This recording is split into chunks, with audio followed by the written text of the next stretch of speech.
여러분 안녕하세요. 지난 시간 운율에 대해서 공부했죠? 오늘은 지난 시간 확인 문제의 정답 살펴보겠습니다. 운율은 시의 음악성을 형성하는 요소이다. 음악성이었죠? 두 번째, 김억의 시에서 운율을 형성하는 요소들이 어떤 것일까? 자, 첫 번째, 송이송이, 너굴너굴과 같은 단어가 반복이 됩니다. 두 번째, 비슷한 문장 구조, 1년과 3년, 2연과 4연이 비슷한 문장으로 서로 반복이 되죠. 세 번째는 각 행마다 3개의 덩어리, 삼음보가 반복이 됩니다. 봄바람, 하늘하늘, 넘노는 길에. 이렇게 3덩어리로 끊어지는 것이 반복이 되죠. 그리고 마지막으로 각 행마다 7자, 5자, 봄바람, 하늘하늘, 7자, 넘노는 길에 5자.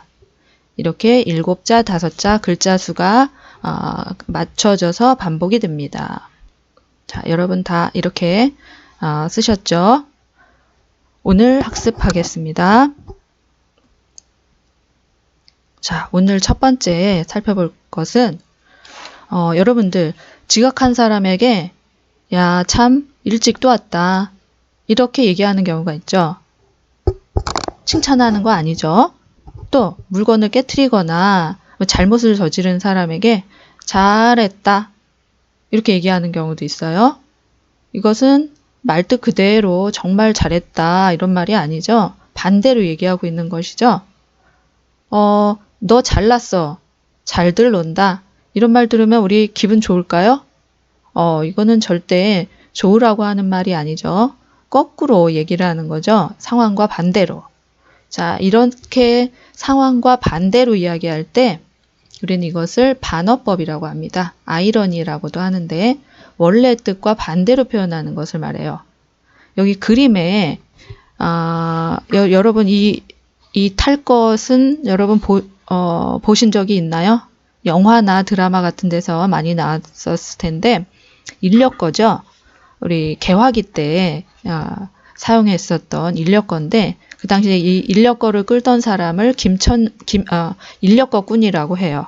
이 사람은 어느 소설의 주인공이에요. 김첨지라는 사람인데 아내가 굉장히 아픕니다. 그런데 그 아픈 아내를 두고 비 오는 날 인력거를 끌기 위해서 나갑니다.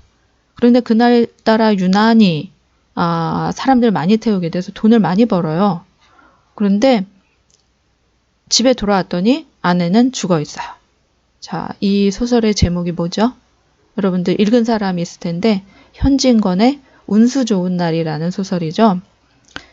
돈을 많이 벌어서 좋은 날인 줄 알았는데 사실은 아내가 죽는다는 운수 나쁜 날을 반어적으로 표현한 작품이죠. 그리고 우리 김소월의 진달래꽃이라는 시에 죽어도 아니 눈물 흘리우리다 라는 부분이 있죠. 슬프지만 겉으로 드러내지 않겠다. 이것도 역시 반어적인 표현입니다. 먼 훗날 당신이 찾으시면 그때 내 말이 잊었노라. 이것도 김소월 시인의 먼 훗날이라는 시인데 못 잊겠다, 잊을 수 없다라는 말을 이렇게 반대로 표현을 하고 있습니다. 반어법이 쓰인 작품들입니다. 두 번째는 역설법. 역설이라는 것은 한자로 보면 거스를 역, 말씀설, 즉 말이 안 되는 소리다 이런 의미예요. 겉으로 모순되는 말, 논리적이지 않은 말을 하고 있는데 가만히 생각해보면, 자세히 생각해보면 그 안에 깊은 뜻을 담고 있는 표현 방식을 말해요. 길이 끝나는 곳에 길이 있다. 이것도 19절인데 길이 끝나면 길은 없어요. 그런데 길이 있다고 얘기합니다. 말이 안 되죠? 그런데 이것을 우리가 깊이 생각해보면 길이 끝나면 거기 길이 없지만 지금부터 길을 찾아 나가는 방법, 새로운 방법을 통해서 새로운 길을 열어간다. 이런 의미가 될 수 있죠. 또 이것은 소리 없는 아우성, 아우성이라는 것 말 자체가 굉장히 시끄러운 것을 말하는데 소리 없다고 하죠. 이것은 유치환 시인의 깃발이라는 시에서 깃발을 가리켜서 소리 없는 아우성이라고 하는 거예요. 역설적인 표현이라고 볼 수 있습니다. 또 결별이 이룩하는 축복. 결별이라는 것은 이별을 의미하는데 이별이 왜 축복이 될까요? 이별은 안 좋은 거잖아요. 그런데 이 결별을 통해서 더 좋은 결과가 나타날 때 이런 것들을 우리가 역설법이라고 할 수 있습니다. 가깝고도 먼 나라라는 표현은 우리 어느 나라인 줄 아시죠? 일본을 가리켜서 우리가 가깝고도 먼 나라라고 합니다. 지리적으로는 가깝지만 심정적으로는 멀다 이런 뜻이죠. 그 다음에 찬란한 슬픔의 봄. 여기도 맞지 않는 단어들이 나란히 쓰였죠. 찬란하다, 슬프다. 슬프다는 것은 부정적인 감정인데 그것을 찬란하다라고 표현을 했어요. 이 시를 통해서 이러한 그 역설적인 표현법이 쓰인 그 시를 통해서 우리는 어떤 효과를 또 볼 수 있을까요? 역설법이 쓰인 시 하나 더 보겠습니다. 님은 갔지만은 나는 님을 보내지 아니하였습니다. 자, 이 부분은 보면 님은 갔어요. 여기 없어요. 그런데 나는 님을 보내지 아니하였습니다. 다른 뜻으로 이야기하면 님은 갔지만 내 마음속에는 님이 안 갔다. 나는 님을 안 보냈다. 이런 의미가 되겠죠. 대표적인 역설법이 쓰인 시입니다. 이렇게 역설법을 사용하게 되면 모순된 표현, 논리적이지 않은 표현 때문에 호기심을 불러일으키고 흥미를 느끼게 합니다. 그리고 굉장히 신선하고 참신한 느낌을 갖게 되죠. 뿐만 아니라 그 안에 담겨있는 깊이 있는 생각으로 진실이 강조되는 그런 효과가 있습니다. 일상생활 속에서 지는 게 이기는 거다. 주는 게 남는 거야. 내가 웃는 게 아니야. 우리 이런 표현들 자주 쓰고 있는데 전부 역설의 예라고 할 수 있습니다. 그러면 역설과 반어는 어떻게 다를까요? 역설은 논리적이지 않은 모순된 표현입니다. 얻는 것은 곧 잃는 것이다. 죽고자 하면 살 것이요, 살고자 하면 죽을 것이다. 이런 표현들이 있죠. 표면적으로는 논리에 맞지 않아요. 그렇지만 그 안에 진리를 담고 있을 때 우리는 그것을 역설적인 표현이라고 합니다. 그러나 반어는 그 말 자체만을 볼 때는 모순은 아니에요. 잘났어. 일찍 왔다. 이 말 자체로는 말이 성립이 돼요. 그런데 상황과 맞지 않는다는 거죠. 그래서 그 상황과 정반대 표현을 할 때, 속마음과 다르게 이야기할 때, 우리 이럴 때 반어라고 하죠. 치솟는 물가를 걱정하며 즐겁게 세상을 개탄하고 걱정하며 즐겁게 반어적인 표현이죠. 자, 세 번째는 관용 표현 보겠습니다. 관용 표현은 2개 이상의 낱말이 본래 의미와 다른 새로운 뜻으로 굳어져 쓰이는 표현을 말합니다. 관용 표현에는 조건이 들어갑니다. 첫 번째는 낱말이 2개 이상, 그리고 그것이 본래 의미가 아닌 다른 새로운 뜻으로 굳어져서 쓰이는 표현을 말합니다. 예를 들면 손이 크다. 자, 이것은 말뜻 그대로 하면 손의 크기가 크다고 하는 것이 아니죠. 빅핸드라는 말이 아니고 하는 일의 규모나 씀씀이가 크고 후하다.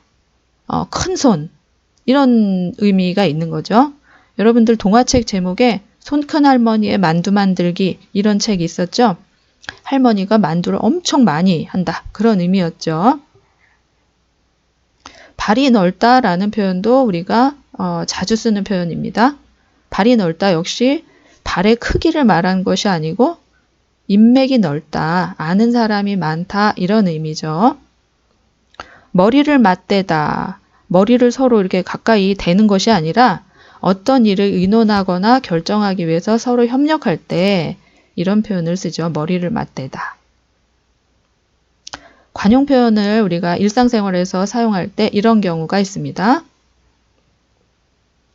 며칠 동안 열심히 연습했는데 아직도 2단 줄넘기 한 번은 못하겠네. 이젠 포기해야겠어. 이런 말을 했더니 친구가 천리길도 한 걸음부터라고 하잖아. 가볍게 뛰는 연습부터 차근차근 해보는 것이 좋겠어. 자, 이렇게 속담을 인용합니다.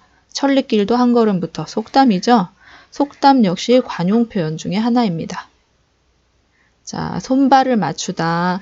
함께 일할 때 마음이나 의견, 행동 방식을 서로 맞추는 것. 이럴 때 손발을 맞추다라고 하고, 아까 나왔던 말 또 나왔네요. 발이 넓다. 알고 지내는 사람이 많아 활동하는 범위가 넓다. 이럴 때 인맥이 넓다. 관용 표현은 그래서 우리가 세 종류로 나눌 수가 있습니다. 첫 번째는 관용어. 비유적인 표현이 관습적으로 쓰이다가 굳어진 것을 말해요. 예를 들면 미역국 먹다 이런 말이 있어요. 그 시험 잘 봤어? 아니 미역국 먹었어. 못 봤다. 미끄러졌다. 이런 뜻이죠. 또 어른들 중에 이런 말을 쓰는 경우가 있습니다. 국수 언제 먹여줄 거예요? 이런 말. 여러분들 아는지 모르겠는데 국수를 먹다 이런 말은 언제 결혼하느냐 그런 의미예요. 보통 잔치국수라고 해서 예전에 잔치를 벌일 때 혼인잔치나 뭐 이런 때 국수를 끓여서 이렇게 잔치집에서 나눠 먹었다고 해요. 그래서 국수 먹여주다 이런 말은 결혼하다 이런 의미로 쓰입니다. 그 다음 관용 표현의 종류 두 번째, 아까 천리길도 한 걸음부터 거기에 나왔던 것 같은 속담. 속담은 거의 모든 속담은 다 관용 표현입니다. 그리고 격언. 시간은 금이다. 황금을 보기를 돌같이 하라. 너 자신을 알라. 이런 격언들도 관용 표현이라고 할 수 있습니다. 자, 마지막 우리가 오늘 살펴볼 마지막 표현은 이 만화가 나왔는데 이거 어떤 의미일까요? 돈을 쳐다보고 막 정신없이 쫓아가는데 앞에는 뭐가 있죠? 구덩이, 무덤 같아요. 돈만 보고 가다가 결국 무덤에 빠진다. 죽는다. 이런 의미죠. 자, 네 번째로 살펴볼 것은 풍자입니다. 부정적 대상이나 사회의 부조리, 모순 등을 간접적으로 넌지시 비판해서 웃음을 유발하는 표현 방식을 우리가 풍자라고 합니다. 풍자는 대상을 비꼬거나 조롱합니다. 그리고 희화화, 아주 우습게 만들어버리는 것이죠. 여기 보면 좀 우스꽝스럽게 표현이 되어 있죠. 그런데 이 풍자가 다른 사람을 이렇게 순전히 조롱하는 것과는 조금 차이가 있습니다. 풍자와 그냥 일반적인 조롱과의 차이는 뭐냐? 풍자는 개선의 목적을 가지고 합니다. 고쳐지고 잘 되기를 바라는 마음이죠. 그래서 이 풍자는 문학 작품에서도 쓰이고 또 만화로도 많이 이런 것처럼 풍자 만화도 있습니다. 신문 만화 같은데 풍자 만화 있죠.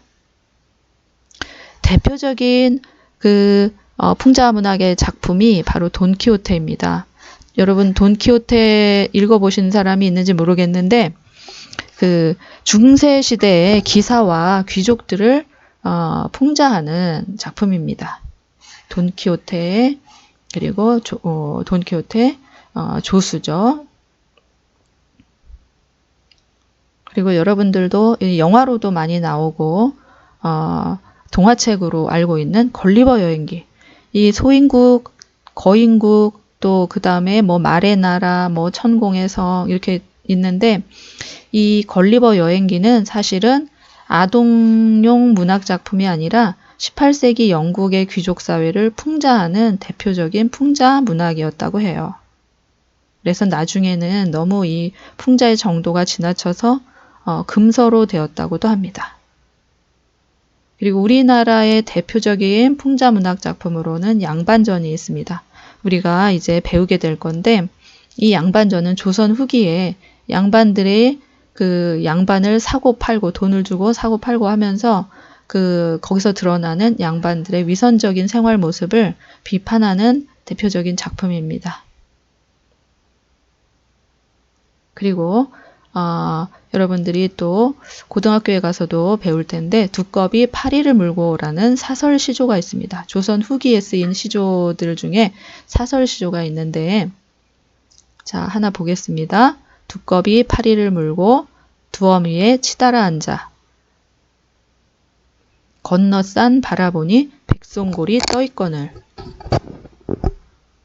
가슴이 끔찍하여 풀떡 뛰어 내렸다가 두엄 아래 자빠졌구나. 다행히 날쌘 나였기에 망정이지 멍이들 뻔하였구나. 자, 이 작품은 두꺼비와 백송골을 등장시켜서 그 당시에 탐관오리들을 백송골, 하얀 송골매로 그리고 하층 양반을 두꺼비로 나타냄으로써 당시의 사회 모습을 풍자하고 있는 작품입니다. 자, 정리하겠습니다. 반어, 상황이나 속마음과 반대로 표현함으로써 강조하는 방법. 역설, 말이 되지 않는 모순된 표현, 논리적이지 않은 표현을 통해서 깊은 뜻을 강조하는 표현이었죠. 관용 표현, 둘 이상의 단어가 본래의 뜻과는 다른 뜻으로 굳어져서 사용되는 표현을 말합니다. 풍자는 부정적인 인물이나 부조리한 사회 현실을 비꼬는 표현. 자, 이제 이 네 가지 다 이해할 수 있으시겠습니까?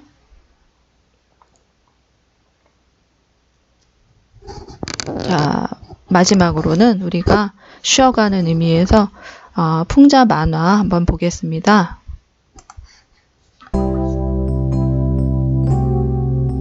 자, 여러분들 이 만화 보면 무얼 풍자하고 있는지 여러분들 이해할 수 있겠죠? 여기 강아지가 끈에 묶여 있고 이 사람은 지금 핸드폰을 충전하면서 핸드폰 보고 있죠. 이 모습이 마치 사람이 핸드폰에게 묶여 있는 이 강아지와 같은 모습인 것처럼 이렇게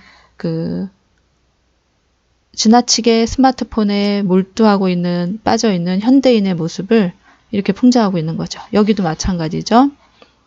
춤추고 있는 모습인데 둘 다 뭘 하고 있죠? 다 폰을 들여다보고 있는 모습이죠. 이게 다 같은 맥락의 의미 만화들인데 여기도 지금 무인도에 있는 모습으로 표현을 하고 있죠. 각자 다 스마트폰에 빠져 있는 모습을 사람들이 각각 무인도에서 혼자만 있는 모습으로 표현하고 있어요. 여기도 인터넷, 또 물, 지금 사막에 있는 사람이 가장 필요한 게 뭐죠? 물이죠. 물 마시러 가야 되는데 그쪽 방향이 아니라 다른 걸 하고 있죠. 자, 이렇게 풍자의 세계는 굉장히 재밌고 또 다양한 모습들이 많이 있습니다. 오늘 4가지 살펴봤는데 여러분 수고 많으셨습니다.